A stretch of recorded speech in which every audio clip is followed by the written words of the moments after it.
është blerje klasike e votave. Tash ne po përpiqemi të bëjmë çfarë është e mundur. Kryeministri gjatë kësaj jave keni marrë disa vendime për shtesa ose mbështetje të njëhershme. Për shtesat për 100 euro për kategoritë caktume, 7 milion janë marrë edhe prej fondit kontingjencave të Ministrisë së Financave. Pse është e nevojshme me u marrë mjetet të tilla në këtë kohë? Në kuadër të pakos së ringjalljes janë marrë edhe 2 milion për subvencionim të linjave ajrore, po ashtu pyetja është pse duhet pikërisht në këtë kohë më marrë vendime të tilla në kohë fushate? Është blerje klasike e votave. Qysh ju i keni qujtë ma përpara vendimet e tilla të qeverisë së Kosovës?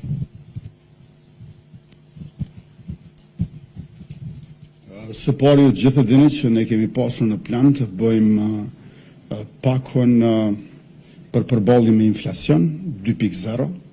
Mirë po kjo nuk mundësua për shkak se u shkaktuan zgjedhjet e parakoshme, të panevojshme, me qenë se pati një blokim opozitar sa i përket çështjes së zgjedhjes së presidentit, dhe tash ne po përpiqemi të bëjmë çfarë është e mundur në mënyrë që qytetarët e Republikës në përballje me nevojat e shtuara në njërin anë dhe me pritjet të cilat janë të arsyeshme në anën tjetër, t'ju dalim zot atyre.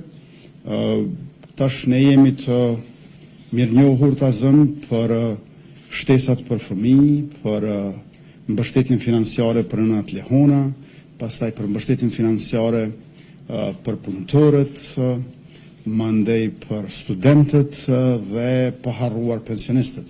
Ta zëm për 5 vjet, qeveria jonë ka mbështetur 7 herë gjithsej pensionistët me mbështetje të njëhershme 100 euro. Pensionin që e kemi gjetur bazik 90 euro, e kemi bërë 150 euro, që është për 2/3 më i lartë se që kemi gjetur. Pra, rritjen ekonomike të vendit tonë nuk e mbajmë për shtet, e shpërndajmë në popull, më së shumti, më së pari tek ata të cilët i kanë nevojat më të mëdha. Ndërkaq që sa i përket alokimit mjeteve buxhetore për 2 milion euro, këtë e kam shpjeguar me një tekst në faqen time në Facebook, dje pas dite, ju kisha inkurajuar të gjithëve që keni dilema ta lexoni ose ta rilexoni, dhe gjithçka është në shërbim të qytetarëve dhe bëhet fjalë për një mbulim të një gjendje jo të zakonshme që po e bëjnë edhe shtetet e tjera dhe nuk ka të bëj me muajin qershor, po ka të bëj me komplet stinën e verës deri në fund të tetorit. Pra, do të vepronim ndryshe po të kishim kuvend, me që s'kemi kuvend, veprojmë me çfarë mundemi e dim dhe besojmë që po bëjmë shumë mirë.